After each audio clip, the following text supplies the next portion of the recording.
Hello my dear students, मेरे प्यारे बच्चों। देखो, हम आज इस वीडियो में बायोलॉजी का पेपर 11th क्लास का देखने वाले हैं 2026 के लिए। तो देखो, यहाँ पे ये आपको दिख रहा होगा biology subject, biology annual exam 2025-26, यानी कि ये अभी का पेपर है। जो अभी आपके एनुअल एग्जाम चल रहे हैं उसका अभी का पेपर है। तो यहाँ पे मैं आपको सारे पेपर का एनालिसिस करवाती हूँ। आप यार क्वेश्चंस को अच्छे से करके जाना आपके एग्जाम्स के लिए। तो अभी देखो, हम यहाँ पे मैं आपको एमसीक्यूज भी बताती हूँ सारे आंसर्स के साथ। 10 एमसीक्यूज होते हैं, 70 मार्क्स का पेपर है, 10 एमसीक्यूज होते हैं और एक एक मार्क के लिए 8 क्वेश्चंस होते हैं। ये सेक्शन ए में होता है, सेक्शन बी, सेक्शन सी और सेक्शन डी, चारों सेक्शन हम इस वीडियो के अंदर डिस्कस करेंगे। ठीक है बच्चों, तो वीडियो को एंड तक जरूर देखना, चैनल को सब्सक्राइब, वीडियो को लाइक और शेयर जरूर करना। और बच्चों, आपके लिए ऐसे ही मैंने केमिस्ट्री, इंग्लिश, मराठी ये भी पेपर अपलोड कर दिए, फिजिक्स का भी अपलोड किया है, तो ये बायोलॉजी का भी। तो देखो बच्चों, यहाँ पे हम सेक्शन ए से स्टार्ट करते हैं। आपको करेक्ट ऑप्शन यहाँ पे चूज करना है। Haemoglobin is type of dash protein. तो ये कौन से टाइप का प्रोटीन है यहाँ पे जो रेस्पिरेशन के अंदर रोल प्ले करता है? तो इसके अंदर कौन सा प्रोटीन आता है? देखो, करेक्ट ऑप्शन है आंसर सी, कॉन्जुगेटेड। ठीक है, सेकेंड देखते हैं हम। Root hairs are observe in the region of. तो रूट हेयर्स जो है प्लांट के कौन से रीजन में आपको दिखाई देते हैं? तो यहाँ पे ये एब्जॉर्प्शन वाला नीचे का रीजन जो होता है ना, वहाँ पे होते हैं। और देखो बच्चों, अभी आप 12th में जाने वाले हो तो 12th की टेंशन बिल्कुल मत लो। मैं आपके जो है लेक्चर्स, खुद मैं आपके लेक्चर्स लेने वाली हूँ, और जिसमें अगर आपने 11th में कुछ पढ़ाई नहीं भी की होगी तो 12th पूरा बेसिक से सिखा दूंगी। तो जल्दी से चैनल को सब्सक्राइब करके रखना है, क्योंकि अभी लेक्चर हमारे 1 अप्रैल से स्टार्ट होंगे। उसके बाद देखो, सिलेक्ट ऑड वन आउट। यहाँ पे आपको ऑड वन आउट सिलेक्ट करना है इसके अंदर, जिसके किसके बेसिस पर? डाइजेस्टिव फंक्शन ऑफ टंग के। तो इसके अंदर अब डाइजेशन में क्या टेस्ट, यहाँ पे फिर स्वेलोइंग, फिर talking, mixing of saliva in food. अब टंग क्या काम करती है? मिक्सिंग करती है, सलाइवा को मिक्स करने का काम करती है फूड के साथ। फिर उसके बाद इसमें से जो है हमें जो मैच नहीं कर रहा वो हमें निकालना है। तो टेस्ट करने का काम करती है, टॉकिंग भी करती है, mixing of saliva in food भी करती है। ये स्वेलोइंग, ये हमारा ऑप्शन इसमें नहीं आएगा। सॉरी, ये नहीं, ये टॉकिंग। तो ये टॉकिंग डाइजेशन में पूछा गया है ना, डाइजेस्टिव फंक्शन। तो टॉकिंग डाइजेशन में कुछ आता है क्या? नहीं आता। तो ये ऑड वन आउट सी होगा। उसके बाद which is not property of living being. Living being की प्रॉपर्टी कौन सी नहीं है? ये चैप्टर नंबर 1 में है, देखो आपके। तो लिविंग बीइंग की जो प्रॉपर्टी नहीं है उसका करेक्ट ऑप्शन है आंसर हमारा ये बी, डी की। फिर उसके बाद देखो next, root like structure observe in bryophytes for absorption of water and minerals are dash dash. तो ये 5th वाला, इसका जो करेक्ट आंसर है वो क्या है? राइजोइड्स है। Next, cell wall is present in. Cell wall कहाँ पे प्रेजेंट होती है? क्वेश्चन आपने जो है वो 10th में भी पढ़ा होगा।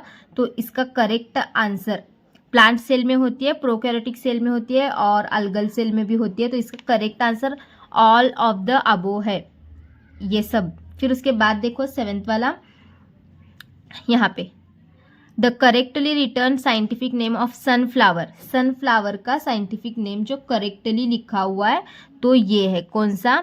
हेलियांथस एनस। फिर नेक्स्ट, यहाँ देखो, prop roots generally arises from. Prop roots जो है वो कहाँ से अराइजेस होते हैं ऐसे पूछा है। तो इसका करेक्ट आंसर जो है वो हॉरिजेंटल ब्रांचेस आएगा।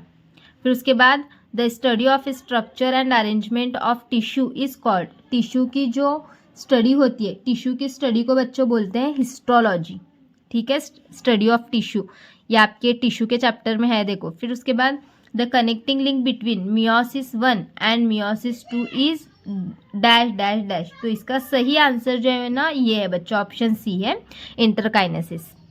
चलो अब एक एक मार्क के क्वेश्चंस देखते हैं। थोड़ा इतना किया तो भी आपके 18 मार्क्स यहाँ पे हो जाएंगे। फिर देखो, define the cell cycle. Cell cycle क्या है? ये एक सेल साइकिल, एक मैं यहाँ पे बोलती हूँ, मतलब कि एक इवेंट होता है, ये सीरीज ऑफ इवेंट होता है। क्या होता है?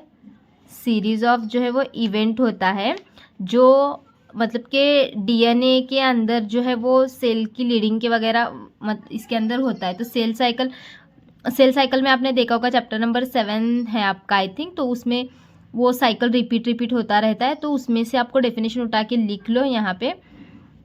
डार्क ब्लैक कलर में दी गई है वहाँ पे डेफिनेशन, वो एक साइकिल दिया गया है राउंड कलर का, वहाँ पे डार्क ब्लैक में डेफिनेशन है, वो आप वहाँ से थ्योरी उठा के लिख लो। फिर उसके बाद देखो यहाँ पे give one example of plant like protist. Plant like protist के एग्जाम्पल अगर हम देखेंगे ना तो अलगी है, देखो इसके एग्जाम्पल सिंपल। फिर उसके बाद name the cell in which mitochondria are absent. Mitochondria किस में एब्सेंट होता है, तो माइटोकॉन्ड्रिया जो है वो आरबीसी में एब्सेंट होता है और प्रोकैरियोटिक में एब्सेंट होता है। ठीक है बच्चों, यहाँ पे प्रोकैरियोटिक सेल, आरबीसीज और प्रोकैरियोटिक सेल। अब उसके बाद देखो the term that describe all the chemical reaction taking place in an organism, ये तो आप सबको पता होगा, मेटाबॉलिज्म। और मेटाबॉलिज्म मतलब क्या होता है बच्चों, कैटाबॉलिज्म प्लस एनाबॉलिज्म सम होता है ना, कैटाबॉलिज्म और एनाबॉलिज्म मतलब के मेटाबॉलिज्म। फिर उसके बाद देखो give the definition of morphology. Morphology मतलब क्या होता है, स्टडी ऑफ मतलब के स्ट्रक्चर ऑफ प्लांट। मॉर्फोलॉजी मतलब कि क्या होता है, जब हम किसी मॉर्फोलॉजी सिर्फ प्लांट का ही नहीं, ये प्लांट के चैप्टर में इसलिए मैंने प्लांट बोला है यहाँ पे। मॉर्फोलॉजी मतलब जो बाहरी स्ट्रक्चर होता है ना, एक्सटर्नल स्ट्रक्चर वगैरह, तो वो बाहर का जो हम उसका स्ट्रक्चर जो स्टडी करते हैं उसको मॉर्फोलॉजी बोलते हैं। फिर गिव द फंक्शन ऑफ माइक्रोविलिस। माइक्रोविलिस का फंक्शन जो है वो क्या होता है, एब्जॉर्प्शन का जो सरफेस एरिया होता है, लिखूँ क्या यहाँ पे, increase surface area of absorption. जो सरफेस एरिया होता है ना एब्जॉर्प्शन का, वो इंक्रीज करने का काम माइक्रोविलिस करता है। फिर उसके बाद देखो which plant were first vascular plant on the land. तो फर्स्ट वैस्कुलर प्लांट जो है वो लैंड पर, वो कौन सा, यहाँ पे हम लिखते हैं टेरिडोफाइट्स। फिर उसके बाद what are the two layers of seed coat. यहाँ पे लेयर्स होना चाहिए, शायद मिस्टेक हुई है, 2 लेयर्स है यहाँ पे, 2 लेयर्स ऑफ सीड कोट। तो यहाँ पे टेस्टा एंड टेग्मा, टेस्टा एंड टेग्मा ये जो है सीड के ऊपर लेयर है। ठीक है, टेस्टा टेग्मा। अब चलो सेक्शन बी। सेक्शन बी में देखो यहाँ पे अटेम्प्ट एनी 8। मैंने यहाँ पे आपको क्या बोला है कि टोटल क्वेश्चंस कितने होते हैं, 12। अटेम्प्ट कितने करने हैं, इसमें से आपको 8 क्वेश्चंस अटेम्प्ट करने। देखो यहाँ पे give any 4 characteristics of kingdom Monera. Simple simple से 4 पॉइंट लिख लो मोनेरा के, मतलब कि उसमें से मोनेरा का ये जो है हेडिंग आपके टेक्स्ट बुक में है, उसमें से कोई भी 4 पॉइंट सिंपल सिंपल से लिख लो। वो कैसा है, कहाँ पे रहते हैं वो प्लांट, सब इतना लिख लो। मतलब कि वो कहाँ पे सर्वाइव करते हैं, एग्जाम्पल कहाँ पे सर्वाइव करते हैं, ये 1 पॉइंट हो गया, एग्जाम्पल का 1 पॉइंट हो गया, और 1-2 कैरेक्टरिस्टिक्स उसके लिख लेना। फिर right a short note on importance of botanical garden. ये चैप्टर नंबर 1 में है। देखो बोटानिकल गार्डन के इम्पोर्टेंस क्या क्या है, बहुत ईजी है, तो ये भी अटेम्प्ट करो। अब देखो बच्चों उसके बाद यहाँ पे मैच द कॉलम है, तो यहाँ पे ये आपको मैच करने के लिए बोला गया है। तो अभी यहाँ पे देखो मसल्स है, बोन है, नर्व सेल है, कार्टिलेज है, तो इसमें क्या क्या होता है ये आपको यहाँ पे सही आंसर लिखना है, कौन सा इसमें सही ऑप्शन आएगा। फिर उसके बाद देखो give any 4 properties of enzyme. Enzyme के 4 प्रॉपर्टी लिखने हैं, कोई भी 4 पॉइंट आप एंजाइम के लिख लेना। फिर उसके बाद enlist the different stage of prophase. Prophase के जो है ना स्टेज हैं देखो 4, कैरियोकाइनेसिस, साइटोकाइनेसिस वगैरह, तो वो 4 स्टेज आपको लिखने हैं, सिर्फ एनलिस्ट नाम लिखने। उसके बाद give the salient features of bryophytes with 1 example. इसमें भी 4 पॉइंट्स आपको क्या लिखने हैं, ब्रायोफाइट्स कहाँ रहते हैं, उनका शेप कैसा, कहाँ रहते हैं, वो 1 पॉइंट हो गया, एक लाइन का ही 1 पॉइंट है। उसका शेप कैसा होता है, ये दूसरा पॉइंट हो गया, वो इसके एग्जाम्पल 1 लिखो, और हो सके तो डायग्राम काट दो, हो जाएगा। फिर right the note on rhizome. Rhizome का भी सेम ऐसे ही करना है आपको, डायग्राम होगी, डायग्राम निकालना, फिर उसके ऊपर 2 से 3 लाइन लिखना है आपको। फिर उसके बाद देखो यहाँ पे alcoholic people may suffer from liver disorder, do you agree, explain your answer. ये तो क्या आपने दिल से लिखना है कि अल्कोहलिक, आपने यस और नो भी लिखा तो यहाँ पे आपको 1 मार्क मिलेगा। हाँ, उनके लिवर डिसऑर्डर होते हैं अल्कोहलिक पर्सनस को, सॉरी अल्कोहलिक पीपल को, पर्सन, तो ये अपने आंसर को यहाँ पे एक्सप्लेन करना है। फिर distinguish between skeletal muscles and smooth muscles. ये मसल्स का चैप्टर है ना, उसमें है देखो स्केलेटल मसल और स्मूथ मसल, 2-2 पॉइंट लिख लो, स्केलेटल मसल के 2 पॉइंट और स्मूथ मसल्स के 2 पॉइंट। उसके बाद देखो give the difference between mitosis and meiosis. ये आपने 10th में भी पढ़ा है माइटोसिस एंड मियोसिस का। फिर उसके बाद यहाँ पे देखो लेबल करना है आपको, ये प्लांट का जो आपका मतलब कि यहाँ पे माइटोकॉन्ड्रिया वगैरह कौन सा है, गोल्जी बॉडी, माइटोकॉन्ड्रिया, ये सब देख के यहाँ पे आपको सिर्फ लेबलिंग करना है। उसके बाद देखो यहाँ पे सेक्शन सी के क्वेश्चंस देखना।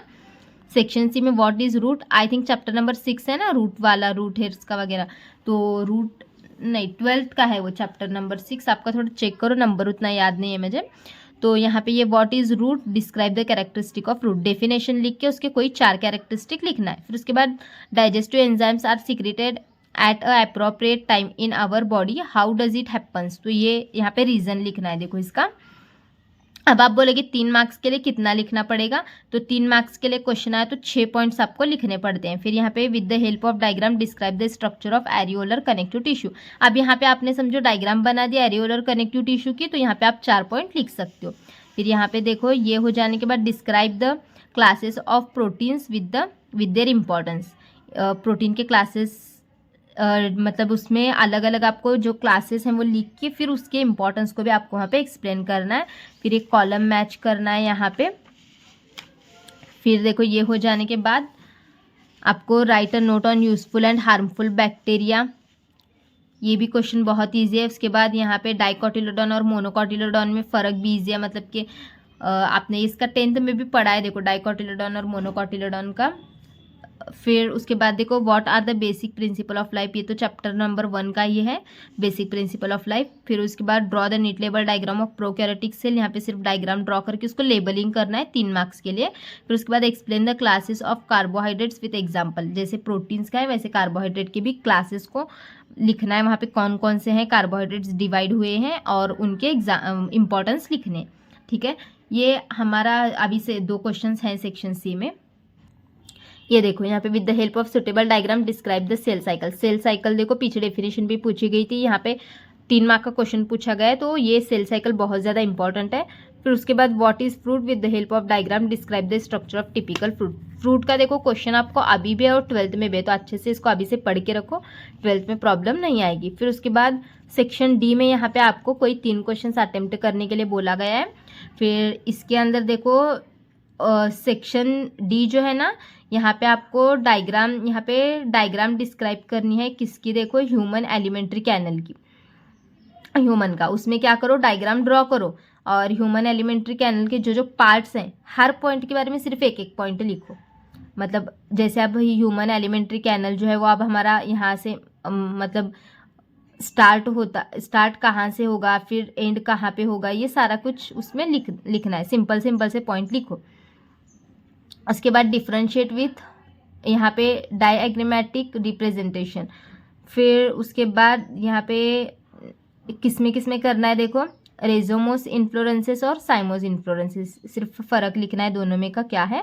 और with the help of suitable diagram describe the different stage of mitosis, देखो माइटोसिस और मियोसिस का कितना इंपॉर्टेंट है, तो यहाँ पे लास्ट के 2 क्वेश्चन में क्या करना है, देखो स्ट्रक्चर ऑफ न्यूक्लियस एक एक्सप्लेन करना है और यहाँ पे मल्टीपोलर न्यूरॉन को डिस्क्राइब करना है। तो ऐसे हमारे सेक्शन डी में कोई 3 इसमें से आपको अटेम्प्ट करना है, ठीक है।